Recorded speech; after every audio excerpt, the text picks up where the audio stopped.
Materi kita hari ini tentang rangkaian listrik.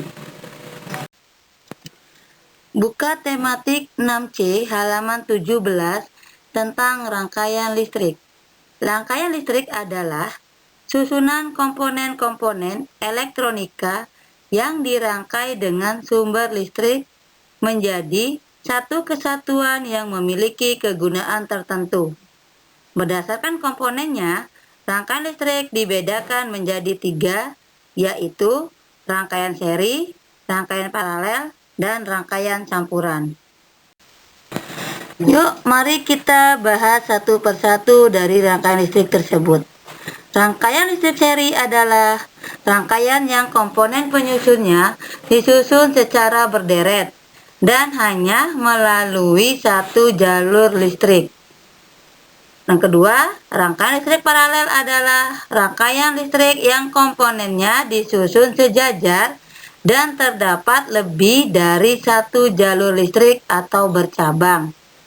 Yang ketiga, rangkaian listrik campuran adalah gabungan dari dua rangkaian listrik, yaitu rangkaian listrik seri dan rangkaian listrik paralel.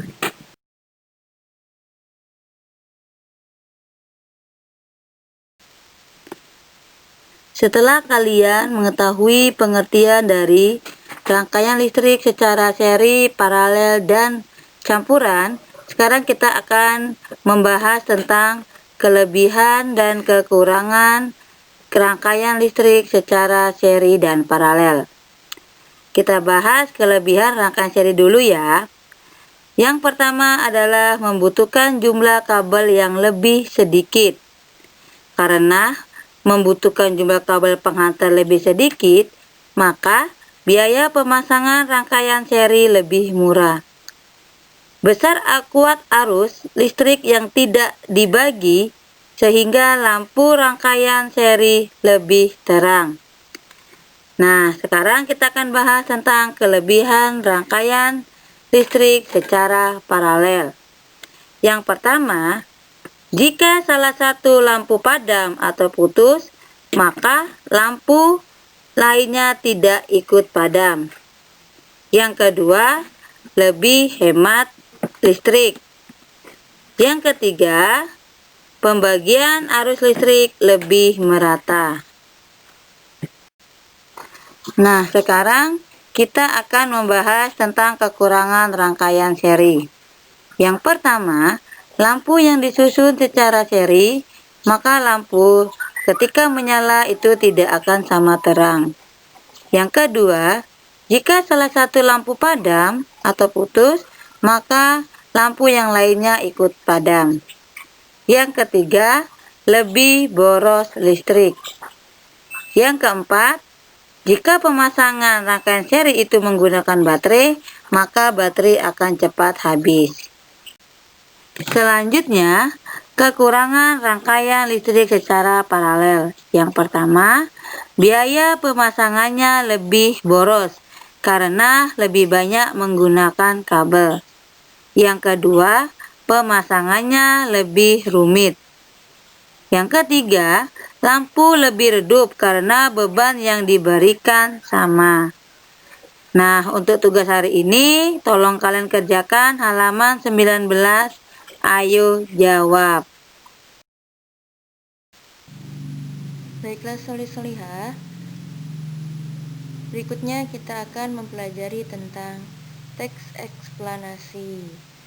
Tokoh yang akan kita pelajari hari ini adalah Nikola Tesla.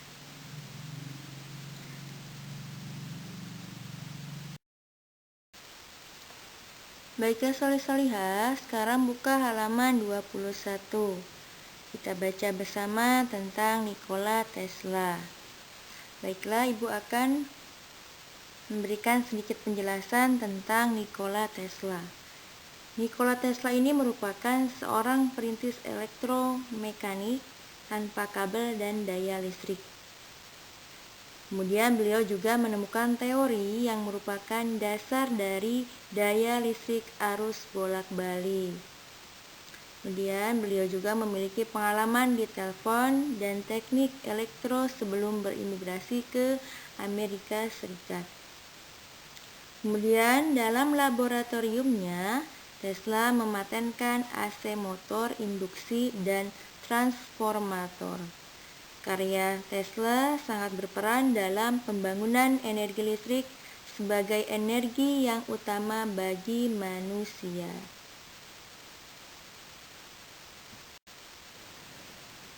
Baiklah, tugas untuk hari ini, ayo lakukan.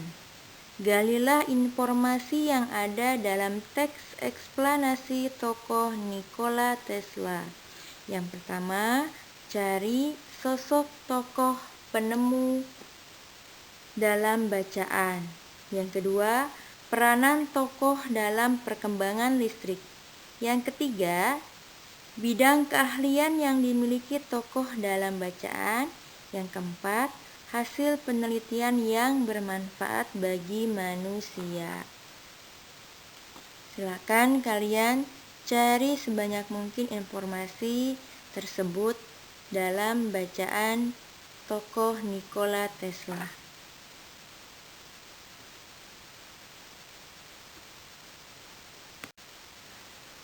Alhamdulillah, pembelajaran tematik untuk pembelajaran ketiga pada hari ini telah selesai. Semoga pembelajaran kita selalu menyenangkan, tetap belajar di rumah. Terima kasih. Wassalamualaikum warahmatullahi wabarakatuh.